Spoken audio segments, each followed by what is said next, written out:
Mohanlal sir, sir நீங்கள் எவ்வளோ பெரிய ஸ்டார்னு தெரியணும்ல, எவ்வளோ நேஷனல் அவார்டு வாங்கிங்கன்னு தெரியும். ஆனால் நீங்கள் ஜெயிலர் படத்தில் கெஸ்ட் ரோல் பண்ணீங்க, கமல் சார் கூட என்ன போல் ரோல் பண்ணீங்க, விஜய் கூட ஜில்லாவில் கொஞ்சம் எக்ஸ்டெண்ட் பண்ணாங்க.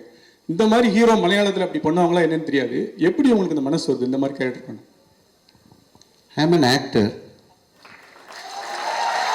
Not a simple thing. அதுக்கு கெஸ்ட் ரோல் அதொന്നും இல்லை. அதுக்கு this is like a beautiful exchange of our culture, your love, your friendship. அவர் எந்த படத்தில் ஆக்ட் பண்ணாமான்னு கேட்டால் கண்டிப்பாக ஆக்ட் பண்ணலாம் if you have the dates. இதையும் டெஃபினெட்லி ஐ வில் ஒர்க். சின்ன ரோலுக்கு யாராவது கொடுத்தா கூட நான் ஒர்க் பண்ணும் if I get the time. Thank you. Mohanlal sir, ஆக்சுவலாக சமீப காலமாக பார்த்தீங்கன்னா மலையாள இண்டஸ்ட்ரி வந்து டவுனில் போயிட்டுருக்கு அப்படின்னு சொல்லிட்டு இருக்காங்க. மலையாள சினிமா வந்து க்ளோஸ் பண்ண போகிறாங்க அப்படின்லாம் தகவல் பரவிட்டுருக்கு. ஆனால் பட் எம்ரான் வந்து பார்த்தீங்கன்னா பெரிய அளவுக்கு 2000 கோடி 1000 கோடின்னு சொல்லிட்டு இருக்காங்க. நேற்று வரைக்கும் நான் அந்த மாதிரி ஒரு வார்த்தை கேட்கல. நல்ல படங்கள் வந்துட்டு இருக்க எல்லா இண்டஸ்ட்ரியிலும் இது மாதிரி ஜெயம் பராஜயம் எல்லாம் வரும். அதுக்காக க்ளோஸ் பண்ண முடியுமா ஒரு industry? It's one of the greatest. இல்லை, எத்தனை பேரோட பிளட் அண்ட் ஸ்வெட்டு தான் அந்த industry.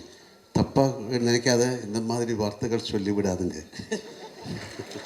Sir Mohanlal sir, sir இங்கே இப்போ சபரிமலைக்கு போயிட்டு மம்முட்டி சாருக்கு உடல் நலம் தேரணும் அப்படின்னு நீங்கள் வந்து பிரார்த்தனை பண்ணியிருக்கீங்க. ஸோ உங்களுடைய அந்த ஆழமான நட்பு பற்றி ஏதாவது சொல்லுங்களேன் சார். அதுக்கு சொல்லணும். சபரிமலை போய் நான் அவருக்கு வேண்டிட்டு வீடிட பூஜா அது தேவசம், அந்த தேவசம் போர்டில் யாராவது somebody leak that receipt to the press.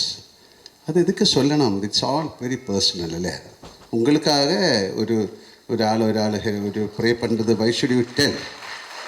இல்லை, நிறைய பேர் பாருங்க, I will pray for you என்று அப்படியே வேறு ஏதாவது பேசிகிட்டு இருக்கும். இஃப் ஐ ப்ரே ஃபார் யூன்னு சொன்னால் யூ மஸ்ட் ப்ரே, இல்லையா?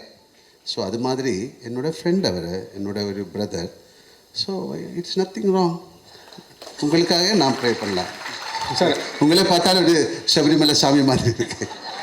Thank you sir. சார் அதே கேள்வியோட கண்டினியூஸ். மம்முட்டி சார் நாங்கள் தமிழ்நாட்டிலேயும் நிறைய நாங்கள் வந்து கொண்டாடுறோம், இது பண்ணுறோம். மம்முட்டி சாரோட ஹெல்த் பற்றி நிறைய கான்ட்ரவர்சி, நிறைய வந்து இதாகிட்டு இருக்கு. நீங்கள் ஒரு ஃப்ரெண்டாக இருக்கீங்க, உண்மையிலே அவர் எப்படி இருக்காரு, உங்கள்கிட்ட பேசினாரா? He is fine. அவ்வளோ திஸ் இஸ் அவருக்கு என்னமோ ஒரு சின்ன ஒரு ப்ராப்ளம் இருந்தது, எல்லாருக்கும் இருக்கும். அது மாதிரி தான். Nothing to worry. Okay, thank you.